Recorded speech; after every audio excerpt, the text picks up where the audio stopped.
Hey YouTubers, it's me Virginia, and I'm here to talk about slow losers, gastric bypass patients that it doesn't just fall off like it does for a lot of patients.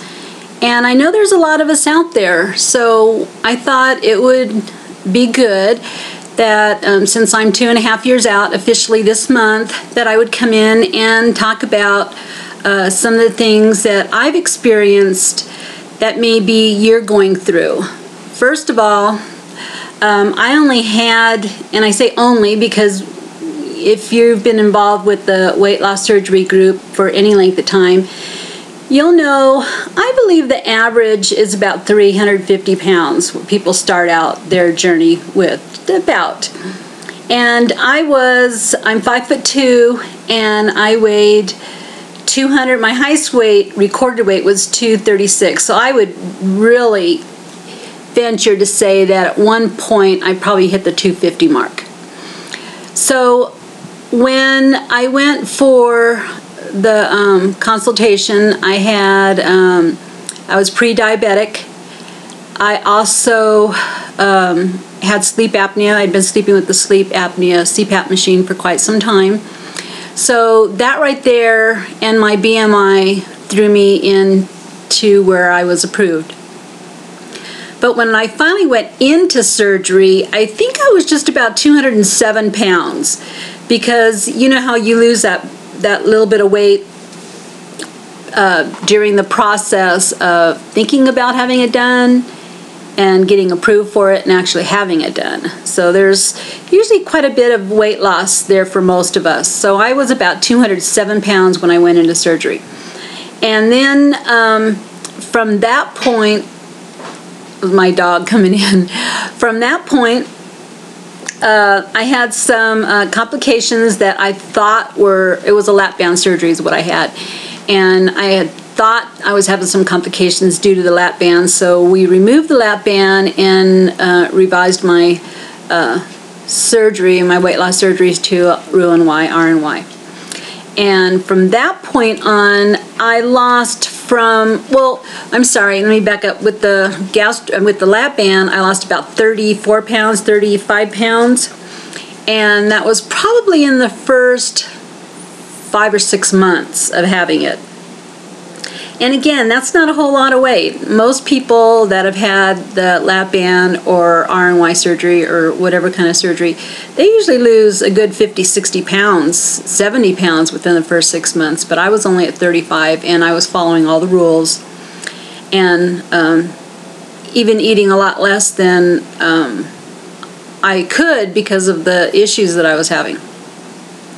So anyhow, then I had the R&Y surgery. Probably I was at maybe 190, 180, 190, somewhere right around there. And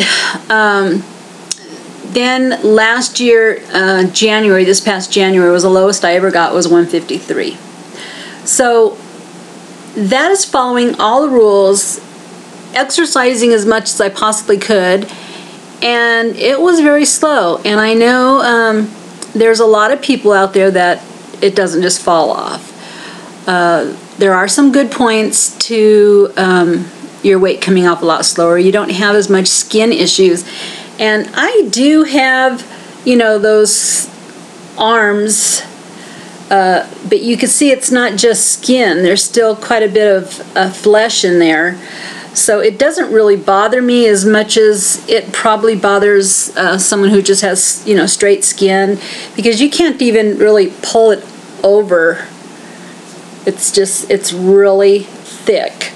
So I'm hoping now that I'm trying to get my mojo back, as Todd says, that I can get rid of this last 20 pounds, and then we'll see what it looks like. But there are absolutely no surgeries in my future. I've already had more surgeries than one human being should ever have.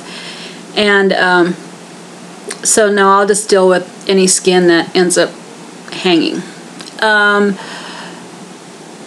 The thing that I discovered more so with the slow losers is there is a certain amount of dieting, as opposed to that honeymoon period most people have. You actually really have to count calories. You have to watch your carbohydrates, and you have to make sure that your exercise is going to help with your weight loss. So it's real depressing. It's when you have a whole bunch of friends in your group that you're watching here on YouTube, and they're, I lost 10 pounds this week, or 5 pounds this week, or 3 pounds this week, or 2 pounds this week, and you've lost none. And the average poundage that I actually lost per month was 6 to 8 pounds. And I'm not lying. I did everything I was supposed to do. I did my protein drinks. I did my vitamins. I couldn't eat very much. And what I did eat was really good food. There are some of us out there that the weight just hangs on and screams and holler. There is a percentage of people that the gastric bypass, the weight loss surgeries do not work on. I consider it a tool. I'm thankful that I have it. It prevents me from overeating, definitely, but it does not prevent me from eating wrong. So starting this coming up week, and I'm saying this coming up week because I have to wait till I get my paycheck, I'm going to go through my house. My husband, my poor husband, has gained every bit of the weight I've lost. And I've lost a total of 80 pounds.